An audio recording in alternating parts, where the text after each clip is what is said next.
Hello everyone, welcome back.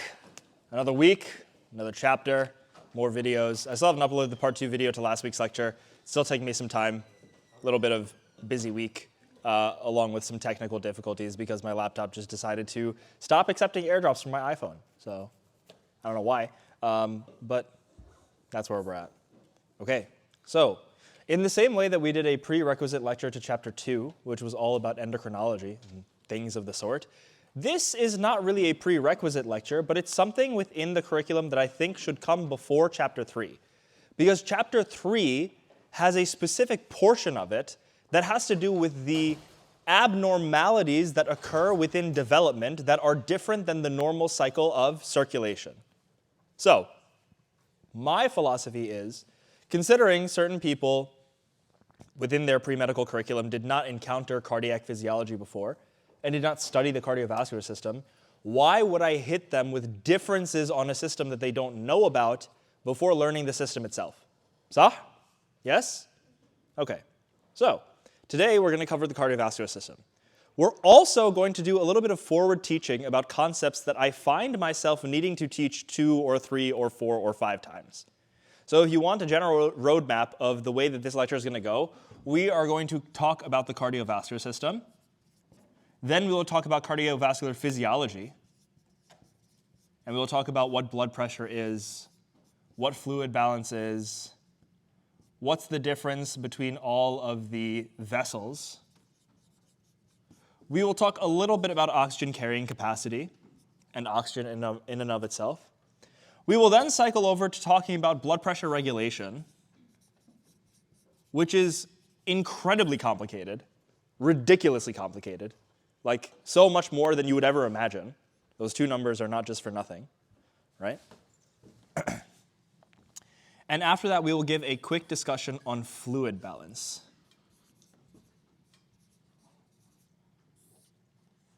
Okay? Has anyone seen all of my lectures about these topics? The renin-angiotensin-aldosterone system, fluid balance, what's it called? Osmotic versus oncotic pressure, like what's the difference between them, hydrostatic pressures, third spacing, interstitial fluid volume, blah, blah, blah, blah, blah, blah, blah. And then carotid body reactions and how 9 up, 10 down, like all that stuff, everything. Who said they were studying cranial nerves earlier today? I heard the word cranial nerve before. Okay, do you know which cranial nerves control the baroreceptor reflex coming from the carotid body? 9 up, 10 down. 9 up, 10 down. So to the brain, the afferent is the glossopharyngeal nerve, 9 going up, and the vagus nerve coming down, right? Okay. I always like to give this example. Sometimes people will come to the emergency room after having very, very intense and rough intercourse with their partner, right? That happens. Because they're like, I was having intercourse with my partner and they passed out. The first question you have to ask them, were you choking them? Did you choke your partner during sex? It's an important question to ask. Why? Because the carotid body right here, if you press on it hard enough, the person will pass out. If you press on it hard enough for long enough, the person will pass out. And we will learn about why that happens. It's very important. It's a very, very important mechanism by which you regulate blood pressure in the short term. And the reason I gave you that graphic imagery is, number one, you're going to encounter it as a physician in the future. It's going to happen, right? Whether it's a tight necktie or someone who got a little too freaky with their partner. And number two, I gave it to you because it's going to stick in your head now. You're going to remember where the carotid body is, and you remember what happens when you press on it. All right? The second method by which we regulate our blood pressure has to do with the kidneys, of all things. Okay? We will talk about all of this in the next coming hours, plural. Okay? This is one of those lectures where you guys just don't ask questions. Just let the magic happen, right? Especially if you are a little bit lost. Just let the magic happen, okay? Is everyone ready? Okay. Let's talk about the cardiovascular anatomy. Who is the main player in the cardiovascular system? Guys? Louder. The heart. The heart is a glorified what? It's a pump. That's it. The heart's a pump. What does a pump do? My physics people, what does a pump do? Anyone? A water pump takes in water and shoots it back out. So the heart will take in blood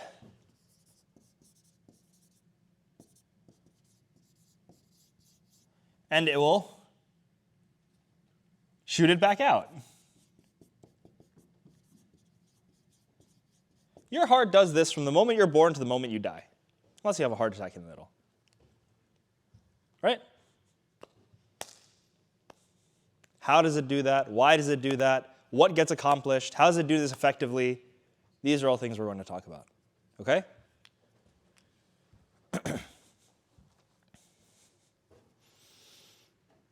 What is the main goal of the heart? If I were to say two things. Anyone? Take a wild guess. Transfer in blood and transfer out. Okay, so we have to transfer blood to the body, right? Heart's not the only thing in the body. You have to transfer blood to the body. And by saying we transfer blood, we also transfer oxygen, correct? That's kind of the valuable player here. And we're going to talk a little bit about the way that oxygen works, the way that oxygen binds, the way that oxygen is transferred, why it gets to where it gets, blah, blah, blah, this, that. Wow. Really just falling off the whiteboard here. Next. I will say, the thing that the MCAT really wants you to keep in mind is that the heart is the reason that we keep adequate perfusion pressure. This is a very specific term, perfusion pressure. Anyone here ever worked in a neuro ICU or any ICU for that case? Do you know the term cerebral perfusion pressure? CPP?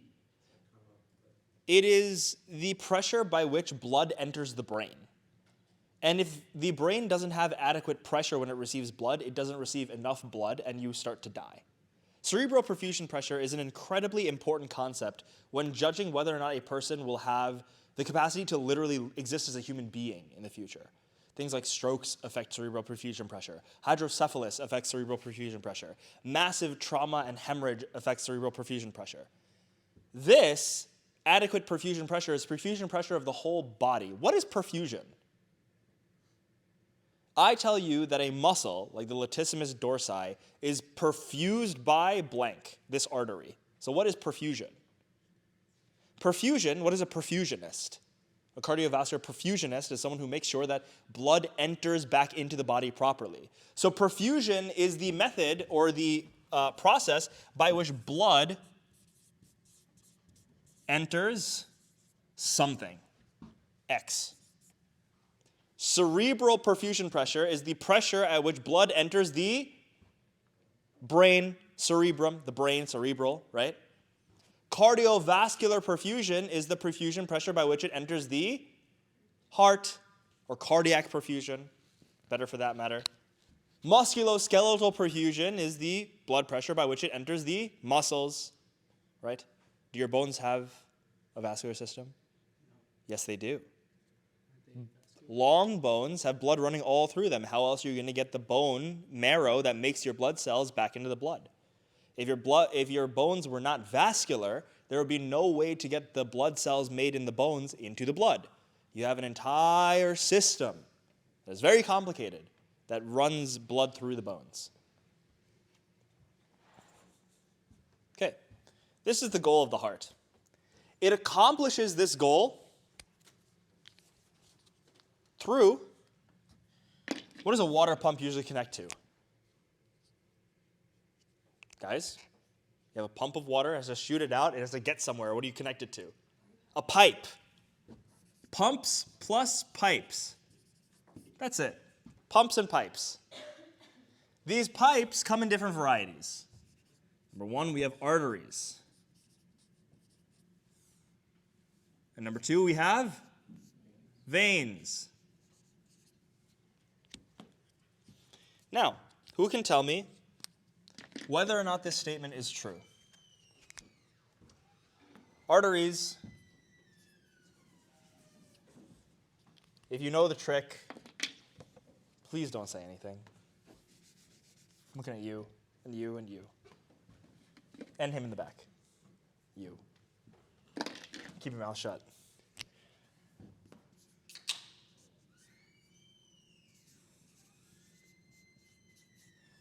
Arteries carry oxygenated blood, and veins carry deoxygenated blood. Hence the color difference. Your whole life, when you look at arteries, veins, red and blue, and red and blue, and red and blue. Are those statements correct? Who says yes? Who genuinely thinks those statements are correct? You think those statements are correct? It's not a problem. If you have been taught to believe that these are correct, please raise your hand. If you've been taught to believe that. I was. 100%, I was. I was taught to believe that. This is what I had in my mind my whole life. Who not thinks these are incorrect, who knows these are incorrect? These are incorrect statements. These statements are not correct. We will make an addendum to these statements that will make them true. Okay, instead of arteries carrying oxygenated blood, they carry blood away from the heart.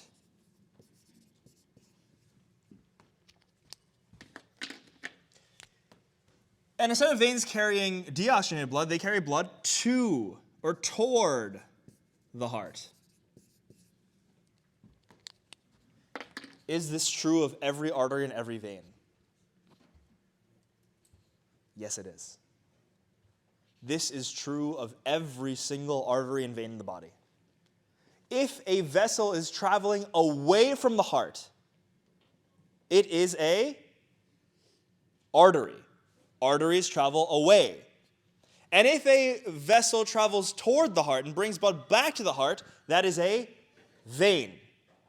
For example, inside your neck, you have a little sheath, a little connective tissue wrapping that wraps around three things: the vagus nerve, the carotid artery, and anyone? The jugular vein, right? The jugular vein. They sort of run together like this, right? Which is why it's such a complicated area right here. Very interesting anatomically. When you guys get to dissect it in medical school, you'll be very amazed, right? There's a lot of stuff going on over there. Right here and right here in the face, there's a lot going on right here. A ton. In this space between the inside of your cheek and the skin, there's so much going on. A lot. If you guys want to look, if you guys want to see, you can type it on your laptops while I give this next sort of like little proposal for the class. You can look up a buccal dissection, B-U-C-C-A-L, a buccal anatomy dissection, right? It's very interesting how many things run through this little part of your cheek right here. Okay, so this would mean that the carotid artery running through the neck is probably traveling towards the what? If it travels through the neck, it's traveling towards the brain and the face, right? And the jugular vein, which comes back, is traveling towards the heart, right? Because arteries and veins carry blood away from the heart toward the heart. Now, what did I say before? That not all veins carry deoxygenated blood and not all arteries carry oxygenated blood. However, this is mostly true. If you want to say that most arteries carry oxygenated blood and most veins carry deoxygenated blood, you would be absolutely correct, right? However, there are exceptions. Can anyone name one of the exceptions for me? Not you. Pulmonary artery. The pulmonary artery. Where's the pulmonary? So what does the word pulmonary mean? The lungs. And it is an artery, so it travels away from the heart. So the artery that travels towards the lungs, meaning the vessel, so artery is just a vessel. It's a vessel that travels away from the heart. So the pulmonary artery is the artery that travels away from the heart and toward the lungs. Would it make sense for a vessel that's traveling toward the lungs to have oxygen in it? No, it wouldn't. Unless you're a developing fetus, which is why we're not doing fetal circulation today. We're doing it next time. That's the chapter I skipped over, right? Fetal development. I once had the very tragic opportunity, but obviously blessed to have seen it, of watching a miscarriage happen. I watched it happen in front of me. Very sad. Very, very sad stuff. You guys are going to see a lot of sad stuff in medicine, and it should humble you. Don't dwell on it, obviously. Like, it's sad. It'll make you upset. You'll cry. You'll have bad nights, but it happens. Try not to intellectualize all of it. Try to speak about it. Try to talk about it with other people like I do. Like I'm talking about it with you. This makes you remember the humanity of it all. Happened at 2:45 in the morning on my OBGYN rotation. Very sad. Still remember what the mother and her fetus looked like. Scary. Okay. Guys, I'm okay, by the way. It's fine. All in a day's work. Okay. Are we good on this? Pumps and pipes. That's it. That's the cardiovascular system. Okay? The heart is split into components. Okay?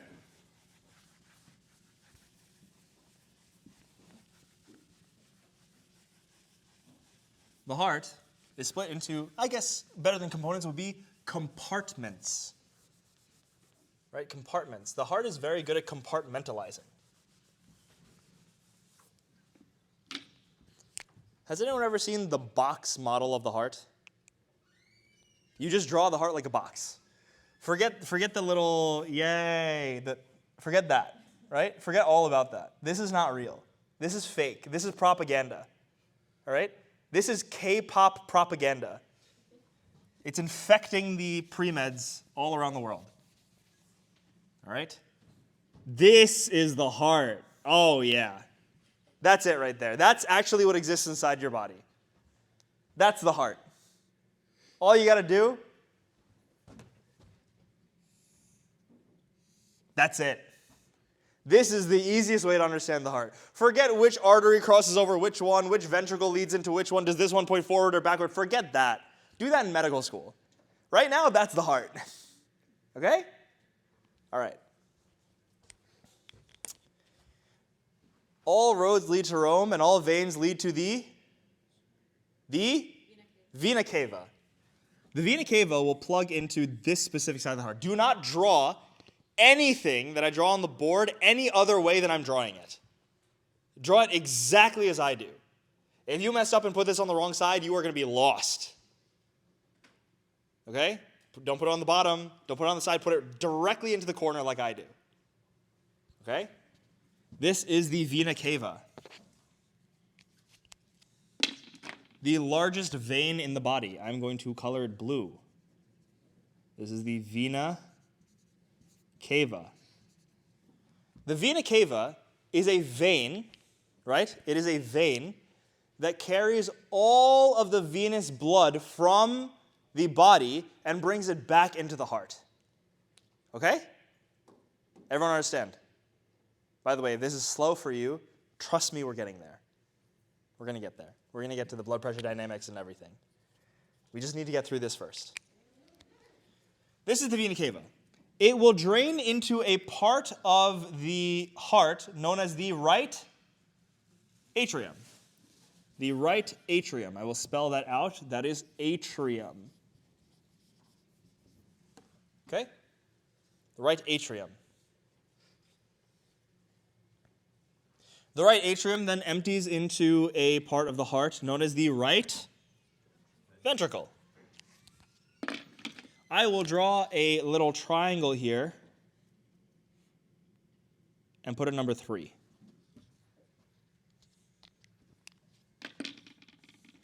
This is the right ventricle. Ventricle.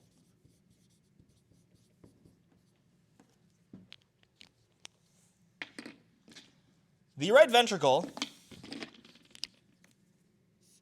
has a vessel that comes out of it. Is this vessel traveling toward or away from the heart? If it's going to go this way, it's going away.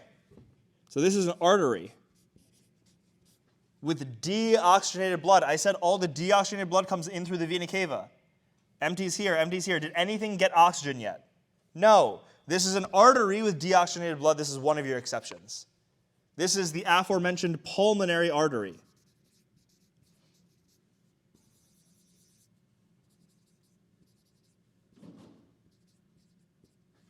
The aforementioned pulmonary artery. The pulmonary artery will take the blood to the lungs, where the blood gets oxygenated through a transfer process that we will speak about.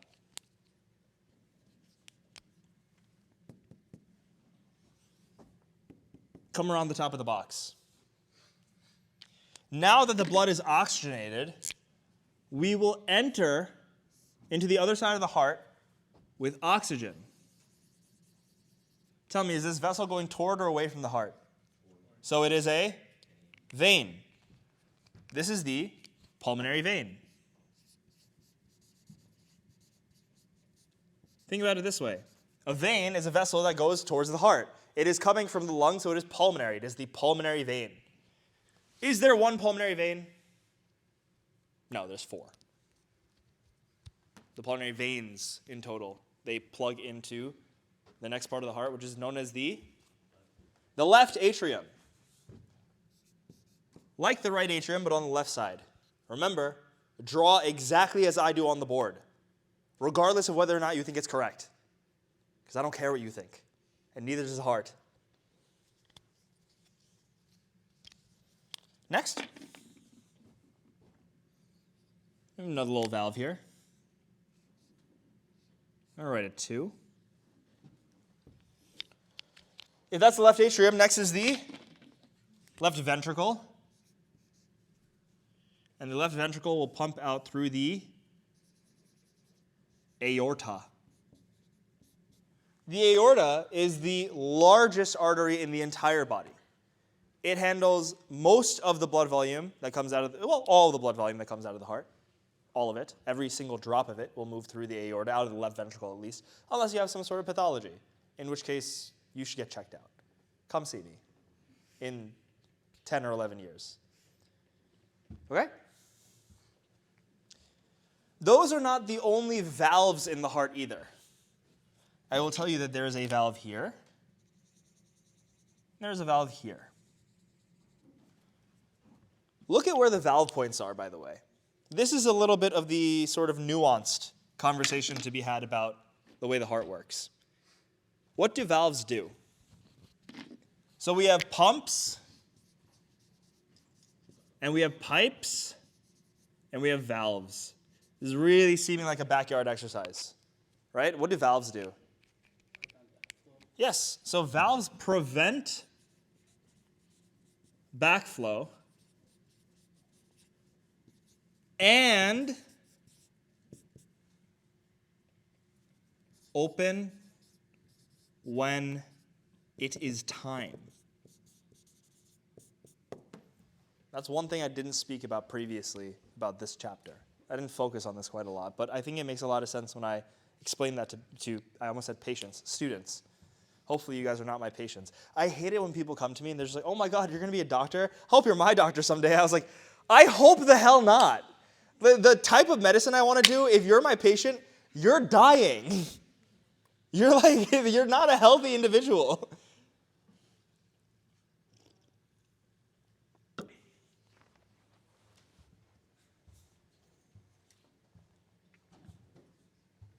Me when the 700 Celsius catches up to me.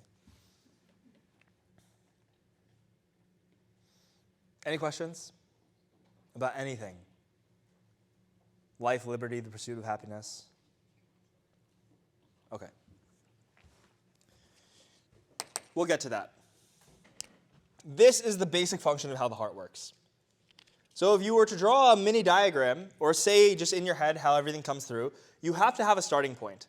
Every cycle has a starting point. You guys remember when we did the menstrual cycle? I was like, you could really start anywhere, but we have collectively decided to start at the point that menstruation begins. That's where we start. In the same way that we start at the end of the last cycle, we start here at the end of the whole process, at the vena cava. That's the way that I've been taught. That's the way that I do it. All the blood in the entire body comes back through the vena cava, empties into the right atrium, moves through this 3-leaf valve known as the tricuspid valve.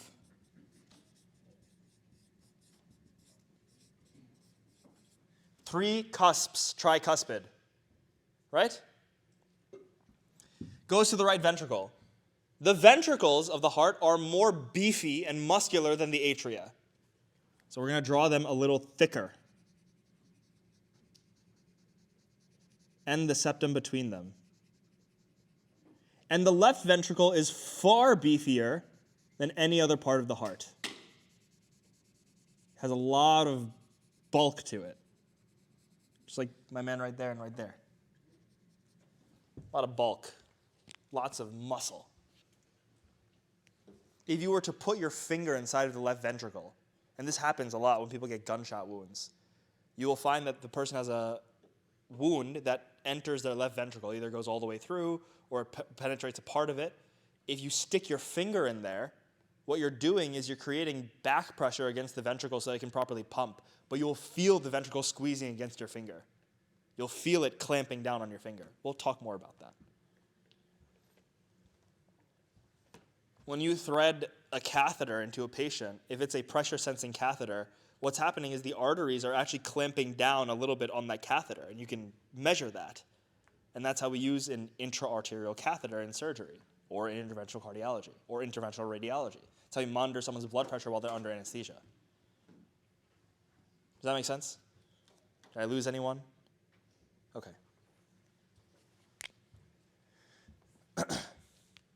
So it goes into the slightly beefy right ventricle and exits through another valve. This valve restricts the motion from the heart to the lungs. This is the pulmonary valve. What do I mean by it prevents backflow? When the blood reaches the right ventricle, you want to be able to get it to the lungs to get oxygen, correct? What if you pumped out the blood and it just got sucked back in? And you pumped it out and it just got sucked back in. You're not getting enough blood out to the lungs, correct? So what happens when you pump out the blood, the valve closes. And the blood that would have gotten sucked back in doesn't. I'll give you an example. Who has an empty plastic water bottle? Or a relatively empty plastic water bottle? Chug it. Like a little bit, not a lot. Just drink a little bit of it. That's good. Then give it to me. This is a water bottle. It is filled with fluid, okay? If I take this water bottle and I were to squeeze on it like this and then let go, what filled the water bottle when I let go? Air. From what? The bottle contracted and then it relaxed. And when it relaxed, it pulled air in from the environment around it. Imagine if that whole thing was fluid. It would pump out the fluid and pull it straight back in. And without a valve, it's exactly what would happen. So the nature of a valve is that when the heart wants to pump, it opens, and then when it relaxes, the valve closes, so that there's no backflow. Do you see how the air now can't get into the water bottle? Your right ventricle and left ventricle work the same way. They will pump, opening the valve, letting the air escape, or fluid or blood in this case. And when they begin to relax, and this is something for the students who are thinking a little bit ahead, when they begin to, the valve opens like this. And when they begin to relax, that relaxation actually sucks the valve closed. Does that make sense? So what happens when it fully relaxes? Well, do you see that other valve over there? It's going to suck this valve closed and suck the other valve open. And then when it contracts, it's going to force that valve closed and force this valve open. Does that make sense? Are you guys following? Is anyone lost? If you are, please tell me. This is very important for you to understand in order to understand what blood pressure is. Is anyone lost? So question. When the ventricle contracts, which of these two valves opens? When the ventricle contracts, forcing blood forward, which valve will open? Huh?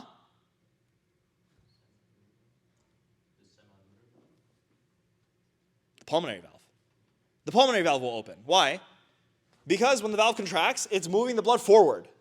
And when it relaxes, basically, think of the valve like a trapdoor. Okay? Mitral valve is like this, and the pulmonary valve is like that. Mitral valve, tricuspid valve, pulmonary valve, right? When the ventricle relaxes, you can imagine it relaxing and opening up like this. And when the trapdoor faces like that, it opens like this. Ventricle is here, valve is here, it opens like that. When it relaxes, it opens up, right?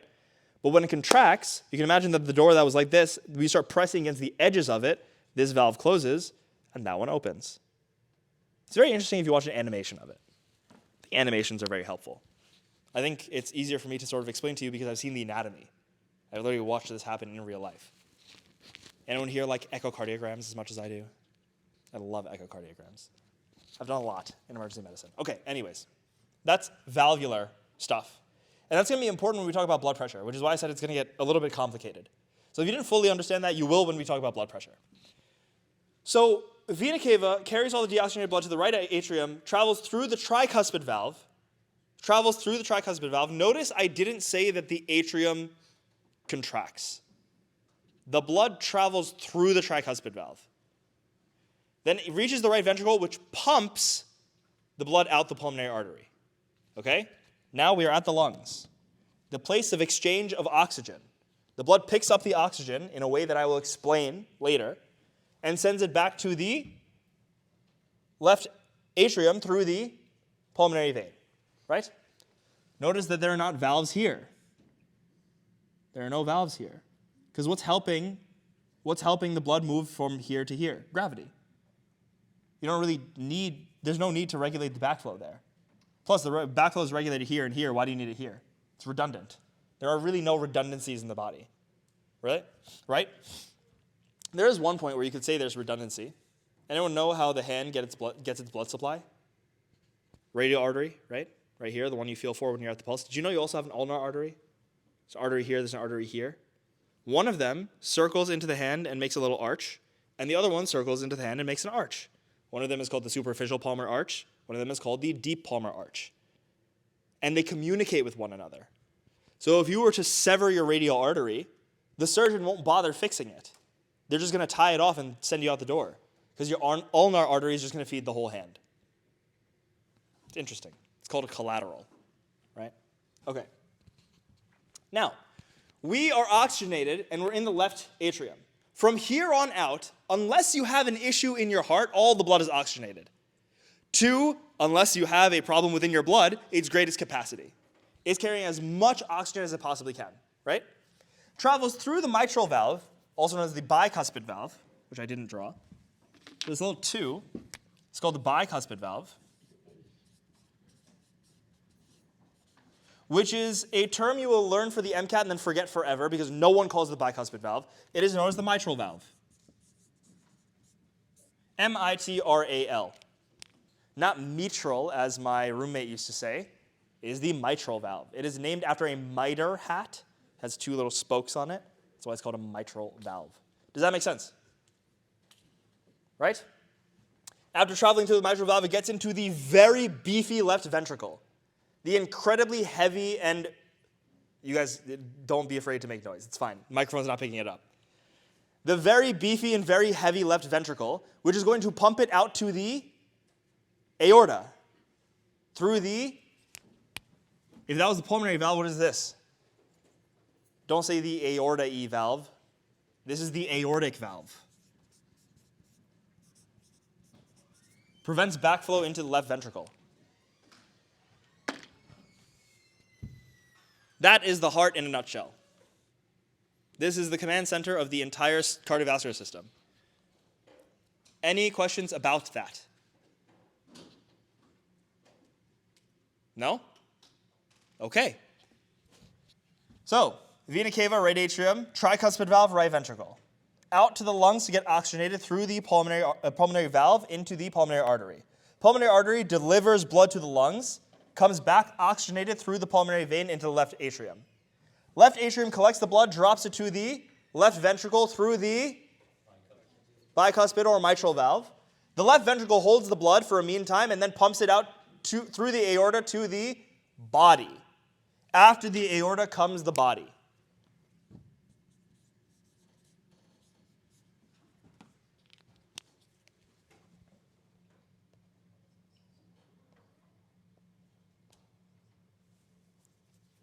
You guys get that? Yes? And you are correct in saying semilunar valves. That is correct. I just didn't want you to use that terminology yet. The pulmonary artery and the pulmonary valve and aortic valve are known as the semilunar valves. Yes? Yes, they are collectively the semilunar valves. Does that make sense? Okay. I will leave this here in the meantime.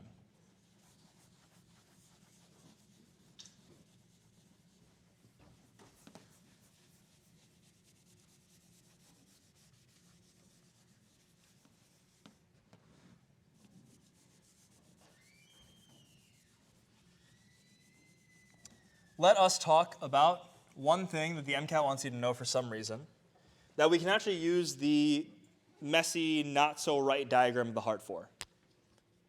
Let's talk about electrical conduction.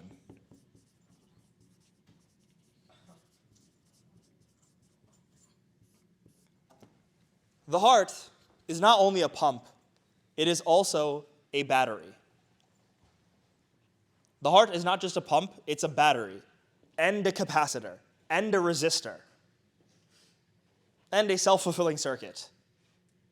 It is all of these things all together. Yes?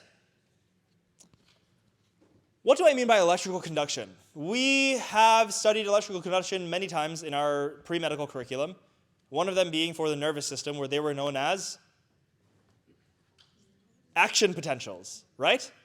And in the same way that a nerve cell has an action potential, the cardiac cells, also known as the cardiac myocytes, cardiac muscle cells, right, have action potentials.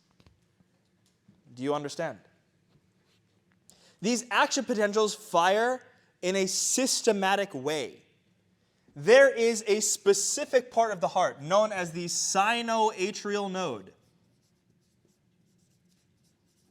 which is named for the cardiac sinus, which is a vein complex on the back of the heart, and the atria. It is found at the junction between the sinus and the atria, thus known as the sinoatrial node. This is the heart's internal pacemaker.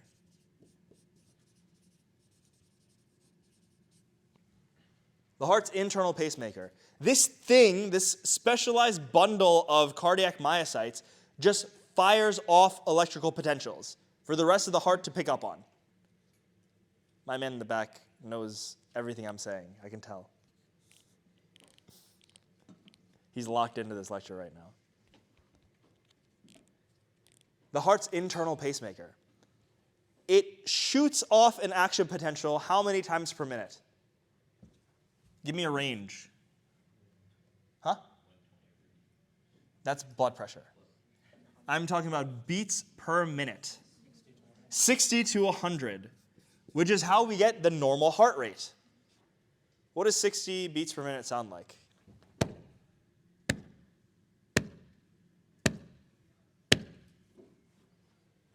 And then double that would be 120, so 100 would be like somewhere around there. Right? Anywhere within there is a normal resting heart rate. Now, the SA node is not really the main player in how quickly everything reaches your heart or how it gets there or everything. It just sends the message, right? It comes and says, I'm sending a message. What you do with it is your problem. Okay? There's another big player. This guy is a hotshot. Hates everyone. Everything needs to be done exactly the way that this guy wants it done. He's almost like me, right? If you deviate from the plan even a little bit, you're cooked. I will make your life a living hell. I will just stop dead in my tracks and make sure no one gets anywhere. This is the atrioventricular node.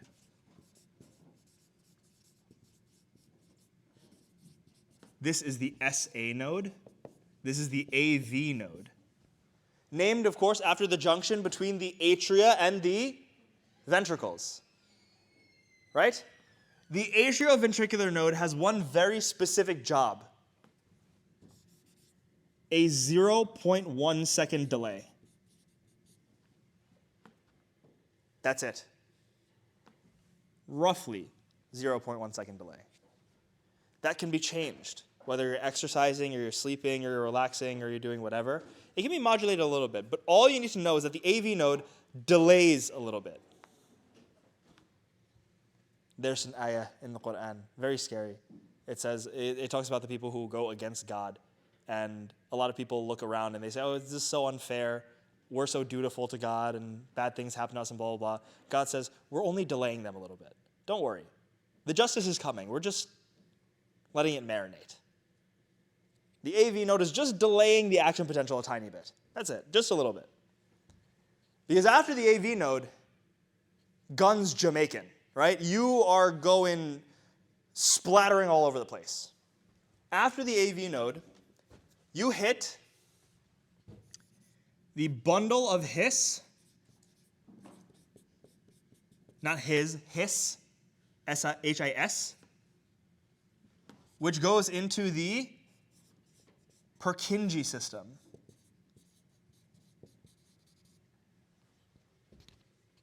These are very weird names. I'll explain what all of them do in a second.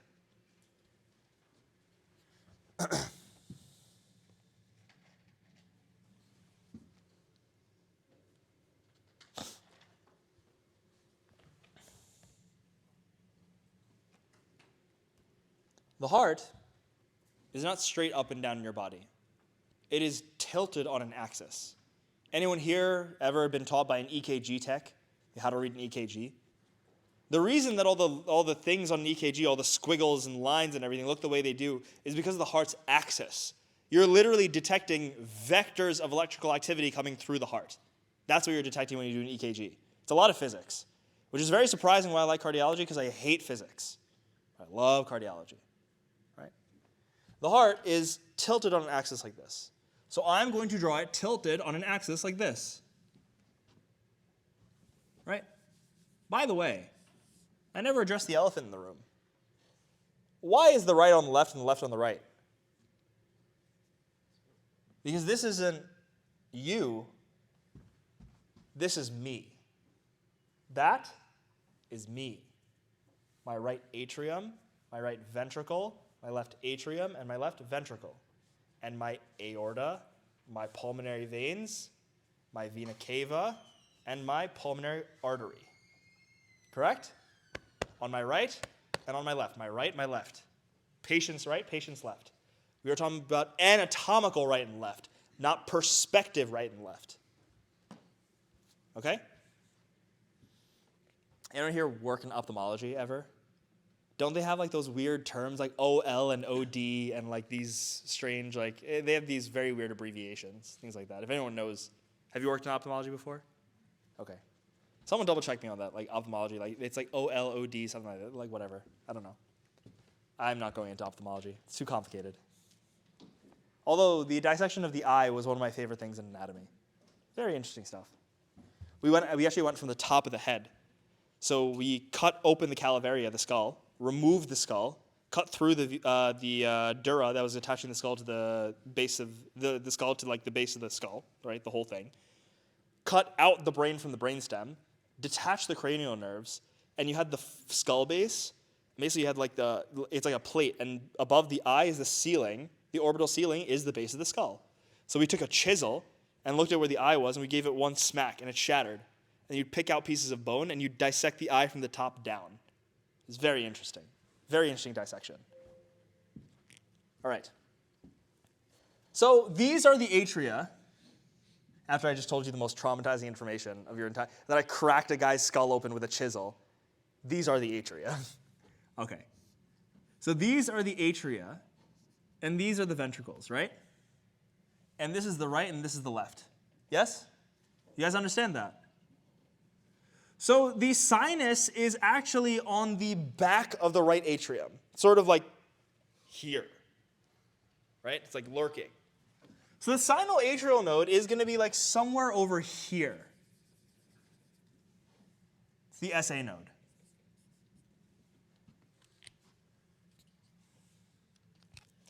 The AV node is actually very particularly placed in the point where everything meets.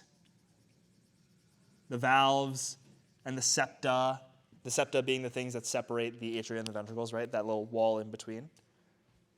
That's the AV node right there. I'm going to draw in very tiny letters.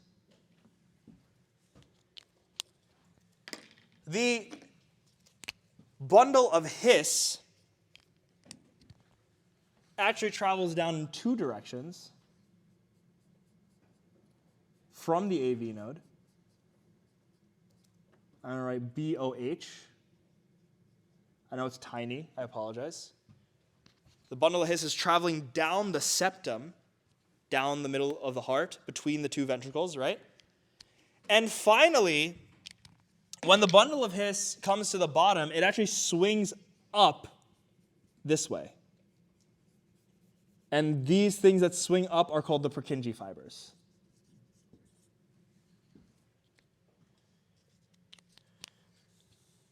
So what's happening really is that the SA node fires and fires. And I will walk you through exactly what happens. The SA node, the AV node catches it, stops it for 0.1 seconds, and then fires off. Right? Does this sound familiar to anyone?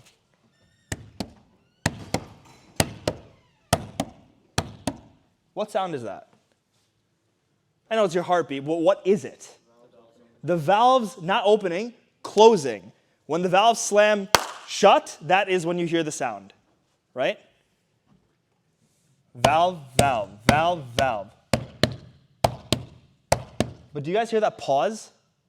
Do you guys hear that fraction of a pause? Just pause, pause, pause, pause. That's the AV node at work. That's the AV node, which is why your heart rate shouldn't sound like. The whole reason it doesn't sound like that is because everything's working correctly. Even when you're running a cross-country race and you're going crazy and your heart rate is going wild, you will still hear.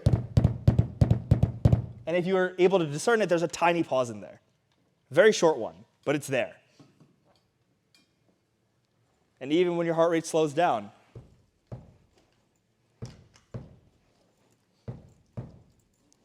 why is that pause there? Nothing was created without reason. There's a reason that pause is there. It has to be there for some reason. Does anyone know the reason before I explain it to you later? Good. He is correct. It is so that you give adequate time for the ventricles to fill up with enough blood. We will talk about what that means. Yes?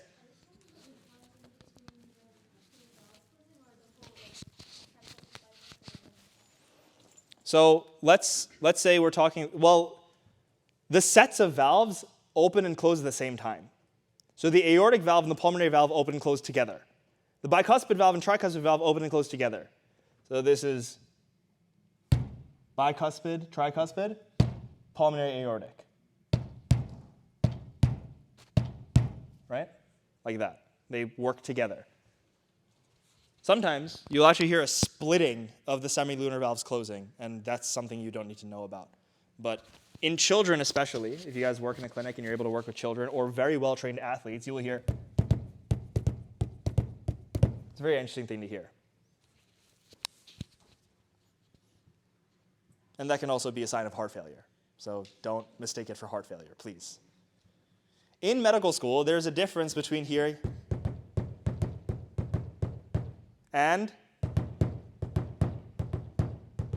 There's a very big difference, and they indicate two different types of heart failure. Okay. You do not need to know that. It's okay. All right. So do you guys see how I drew this thing up here? The SA node fires off. It goes and wraps around the atria. Let's write this out because this is actually kind of important.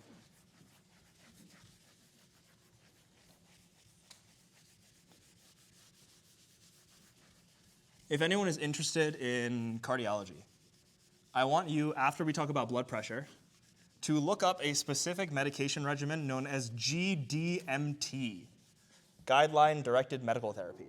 And you will see how it incorporates all the things we talk about today. GDMT. Okay. Number one, the SA node fires. The cardiac cells are very specifically engineered. Very specifically engineered with things like gap junctions and tight junctions and channels and things like that in order to conduct electricity through them as efficiently as possible, much like neurons, correct? Is everyone with me? Are you guys getting bored? Are you guys getting tired? You guys okay? I told you it would pick up. The SA node fires. This firing leads to the action potential spread. I'm not going to use AP. Too many A's on the board. Action potential spreading across both, one and two, both, atria. Has anyone here studied Arabic formally before or speak Arabic at home? Anyone? So we are starting sarf next week, like the 15 forms and everything like that. And our teacher just showed us a little glimpse of like the sarf chart. And my buddy looks over at me, he's like, you, me, we are cooked. We're cooked. We're so cooked. It's over. Sarf is the Arabic, please correct me if I'm wrong, but it's the Arabic study of word formation. You take roots and you turn them into words. Because all of Arabic is based on 3 and sometimes 2 and 4 letter roots. All of Arabic. Every single word you can ever make in Arabic is a root. And then you turn those roots into all these different words.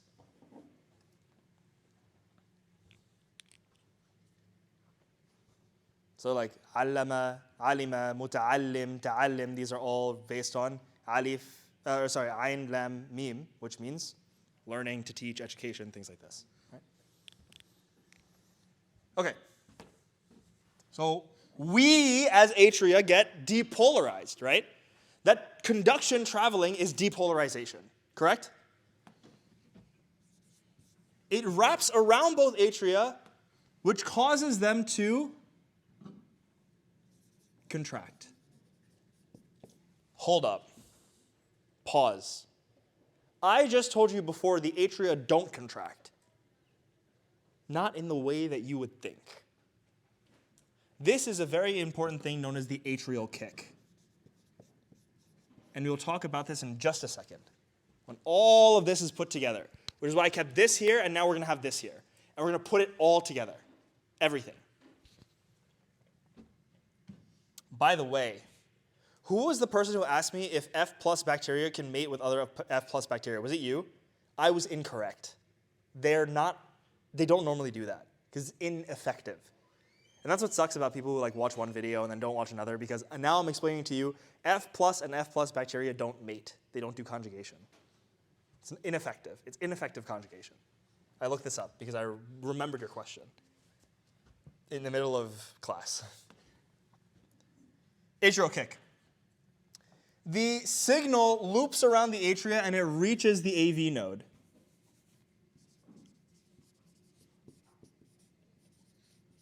Which leads to a delay. Do you guys want to see, would it help to see a diagram of what the AV node looks like? Do you guys want to see it? This is one atria. This is one atrium. This is another atrium. This is the AV node. The electrical conduction comes quickly through the atria. Shut up. And as it hits the AV node, it hits a resistance point into the conduction. A resistance point. The AV node is like a little button right here. And now you can see my dashed line turns into a dotted line. And it's coming from 2 points. And so when it hits the interventricular septum, the wall between the two ventricles, it shoots out in 2 points.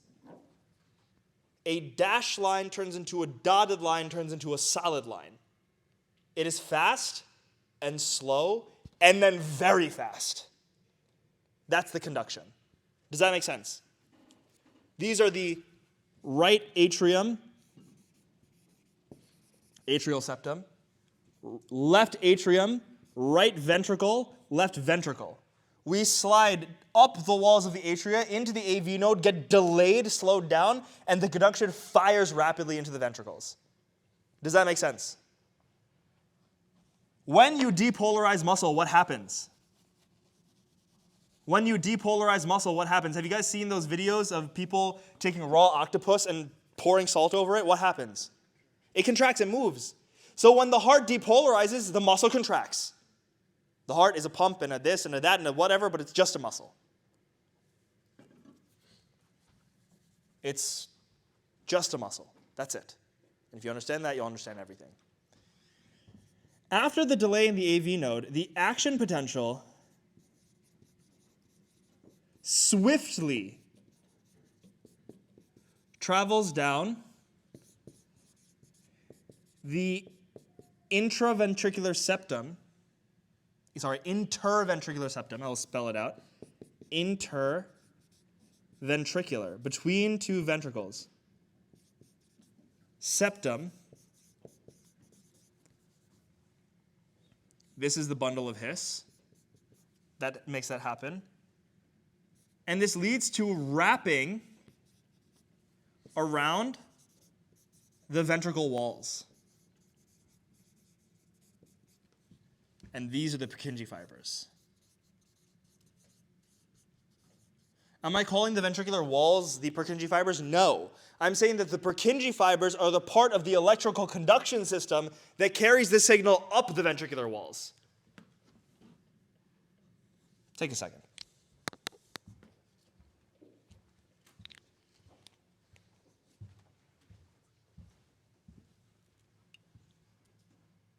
You having a good time?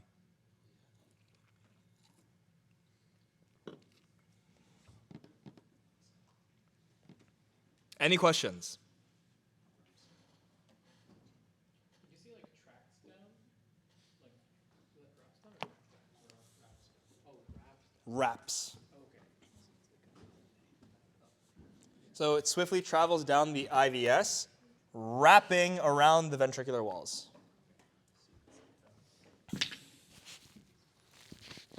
So I know it's off camera, unfortunately, because I don't have that much board space. Let's do it bigger. Can you turn the camera for me so that this gets in there, just for a moment? Septum. Atria, ventricle. SA node. Fires.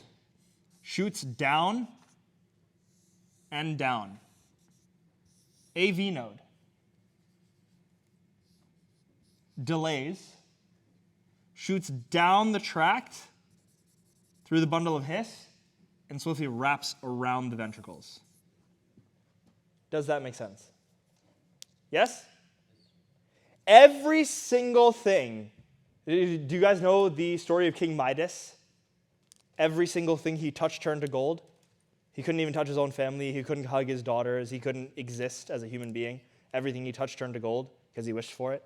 Everything that this action potential touches contracts, except for the nodes. The AV node, the SA node, they don't contract. But every single other thing that this potential touches contracts. So when it touches the atria contract. And when it wraps up the ventricles, the entire ventricle. Think of the ventricle as two like human beings being slammed together. This is something I say every single time I teach this course. Whenever something happens in the body, think of it in the most dramatic way you possibly can. Ventricles get depolarized and they slam together. Yes? Just to clarify, the intraventricular septum and the bundle of His is the same thing? The interventricular septum is the wall that exists between the two ventricles. The bundle of His runs against it. It is part of the electrical conduction system. The bundle of His, the SA node, the AV node, the Purkinje system are not actually part of the musculature of the heart. They are specialized conduction cells that are built into the heart to allow for conduction to the rest of the system. Because once you depolarize through this system, the signal travels to the rest of the myocytes in the heart. Does that make sense? Please recenter the camera.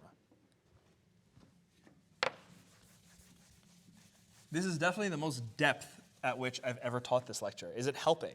People who have seen this lecture before. Yes? Okay. How does this all loop together?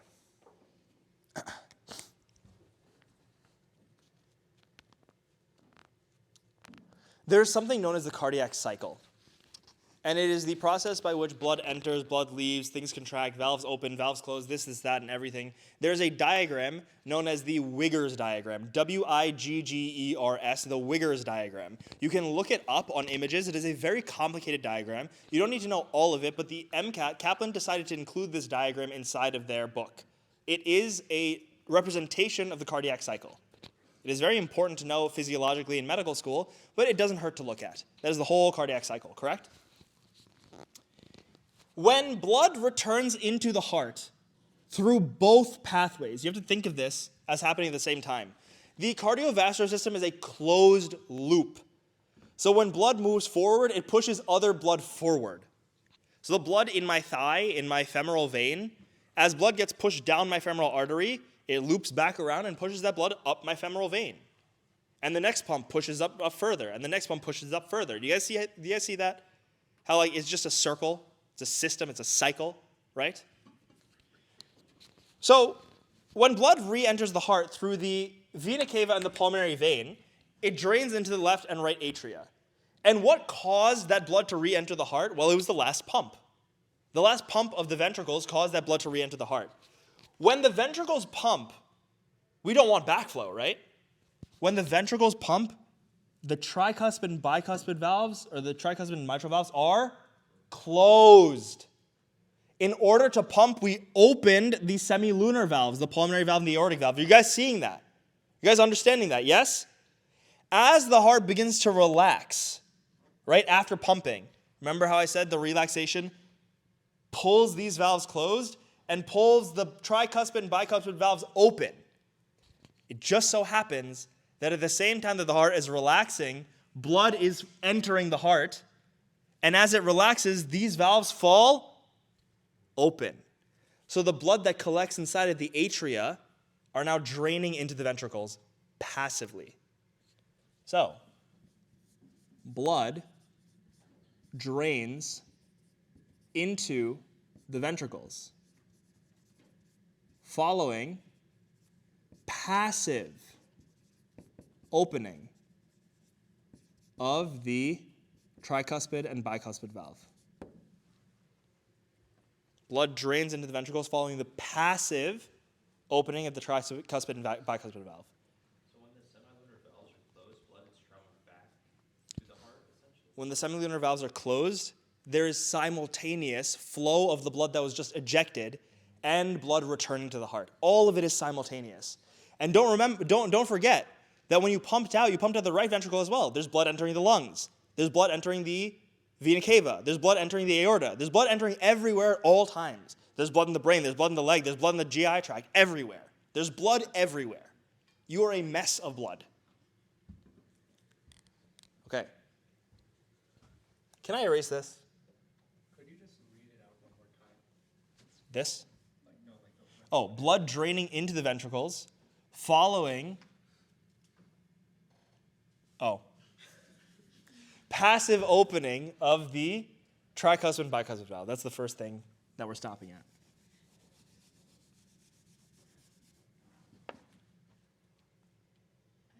Yes? It's a weird question. How is the deoxygenated blood coming in from the vena cava not mixing in with the blood that's just supplying the heart to function? we will talk about how the heart gets its blood. Because the heart does not get its blood from in here. That's a common misconception. The blood that enters the heart does not perfuse the heart. Don't get that twisted. This is very important to know. What did I say perfusion was? It is the ability to give blood supply to something. The perfusion of the heart does not come from inside the heart, interestingly enough. So the heart's a muscle, right? You have to perfuse it. The perfusion of the heart comes from the takeoff of the aorta. Right when the aorta exits the left ventricle, that's where we call them, if you're interested in looking it up, these are called the coronary artery ostia. The coronary artery ostia start at the aorta, very well above the pay grade of something you need to know for the MCAT, just to answer your question. So is the perfusion not mixing in with anything? No. No, that's why the heart has its own vein, its own arteries, its own everything. So as it exits the aorta, it just leaves back into the heart. As it exits the aorta, a little bit of that blood that gets into the aorta just spills into the heart to give it its blood supply. Next, after the blood enters into the atria, the SA node fires. As the blood is filling the ventricles, the SA node fires. And this leads to the atrial kick. The atria are very low pressure environments, correct? They don't have a lot of pressure to them. What time is it? 7:22. Oh, we should pray, right? We'll wrap this up and then we'll pray. The atria are a very low pressure system. By the way, if you have to wash up to go pray, I'll re-explain this when you guys get back, so get out of here. The atrial kick basically means that you know how those trap doors passively opened? There might be a little bit of blood just left in the atria chilling, hanging out. The atrial kick depolarizes the atria and kicks that blood back into the ventricle so that we get every single last drop of blood that we can into the ventricle. Does that make sense? Yes? 3, we hit the AV node. And everything gets delayed. And that delay is to make sure that the atrial kick and the passive filling, all of it equates to as much blood as possible in the ventricles. Give the blood a little bit more time, just 0.1 more seconds. Just give me every single last drop of that blood that I can. Give it all to the ventricles, the right and the left. Correct?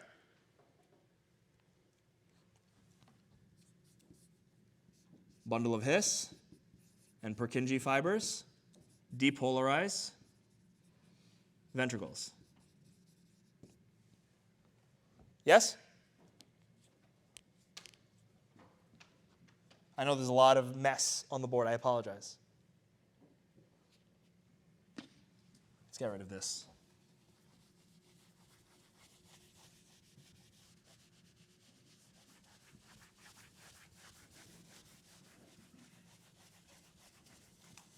And when the ventricles depolarize,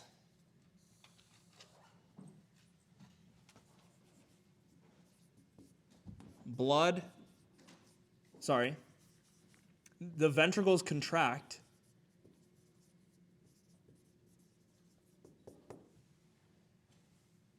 opening the aortic valve and pulmonary valve. I'm not going to use AV.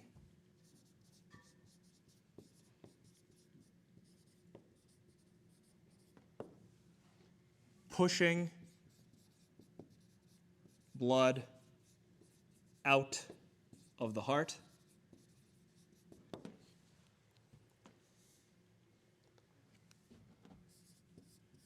Ventricles